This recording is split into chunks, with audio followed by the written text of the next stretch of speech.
So as we saw in the documentary, which reflects on the part of the people, which are people with low skilled jobs and low salaries.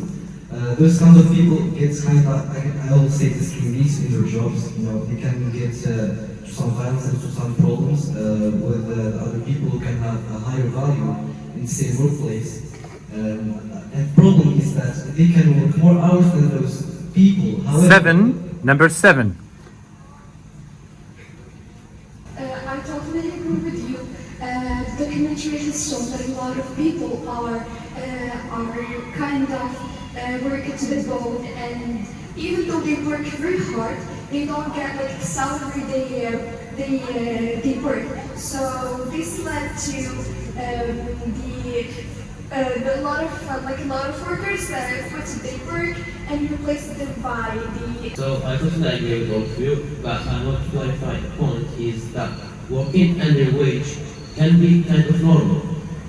Like it's everywhere, but every country should work on increasing that number of people who are working to the bone and also trying to give them some other privileges like special help. Number 10. So I agree with all of you. I think their situation should get better, but I don't think that they should be paid as someone who has a degree, because you know these people they are undocumented, you know, and they will not get paid as much as original Americans. So I think their salary should be higher, but I don't think it should be the same as someone who has a degree, because those who has a degree, they work hard for that position. So Number 4.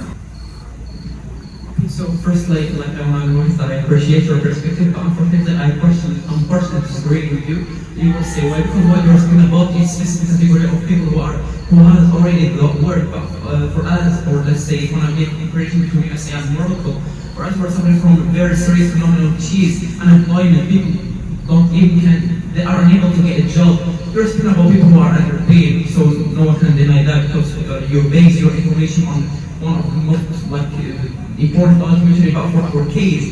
Even find this work, so you might shed light on that point more than people who are underpaid and. Number 1.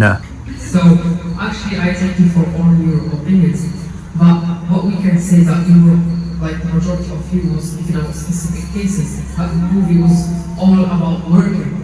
So what we can notice is that all those people were having this dream of having a better life after getting this job, but at the end they don't find what they want. There's a problem with their salary, there's a problem with the job that they do because they work to the bone. They have many problems in their life. Number 8. Thank you for your opinion, and I want to come back to the point where you said that most of low-paid jobs are those of immigrants, but in the documentary it was mentioned that almost half of the Americans who work in those low-paid jobs. And also, I want to come back to the point he said, hard work pays off, and if you work to the bone and you have a job that pays you a lot of money, it's not a good job for you. As we saw in the documentary, some people saw those low-wage jobs as a stepping stones, and they work their way up as the janitor of product who become achieve. And Number 3. Just to talk about something, though, financial salaries growth. So first of all, the more you contribute to the society, the more you're gonna, pay. Even if you try to work 10 hours a day and you don't have that much impact on society, you will not get that pay high.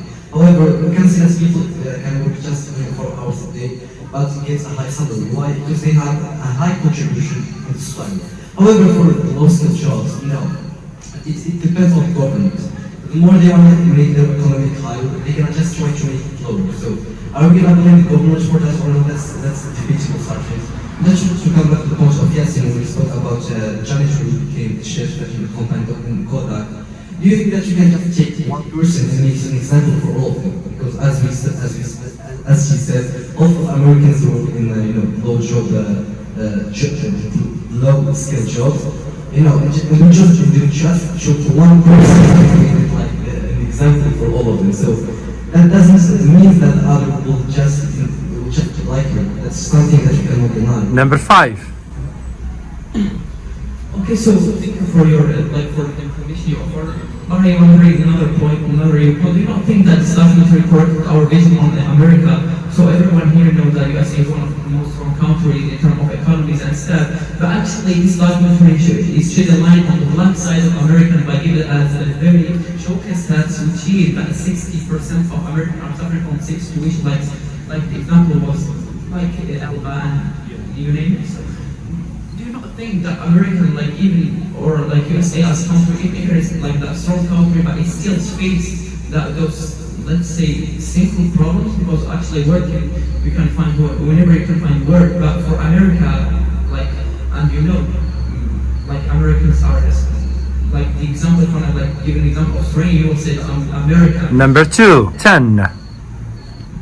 So, Mr. Ryan, I do agree with you, but I don't think that if these are considered a lot of skilled jobs. So if I'd say the majority of countries in the world, they have the same problem, not only America. Even if you see a developed country, they have the same problem. The people are underpaid, you know, in this type of work. So I think we should work on making the situations better, because I think there's a code that says work now so you can relax later. I don't think that this code applies to these people, because they should work now, they should work later in order to just, you know, because they live in paycheck to paycheck. So I think they should work now and later in order to afford their checks. Number 9. 6. So first of all, I want to return to Mr. Ryan's point. So you said that we all see that USA is the best example of industry, and I thought that something like strange to see those cases. But I totally disagree with you, because when we speak about a big industry, we speak about those hard jobs where people are underpaid and like are working like tough and for long hours. Especially that those people, they don't need just like a higher salary. Some of them need just like good words. Like this gentleman that was saying that she feels that she's invisible. And if she says good morning, no one is responding. So those are like some basic things that they don't need to be tough for people. It's a simple thing that you do every day. Number 4.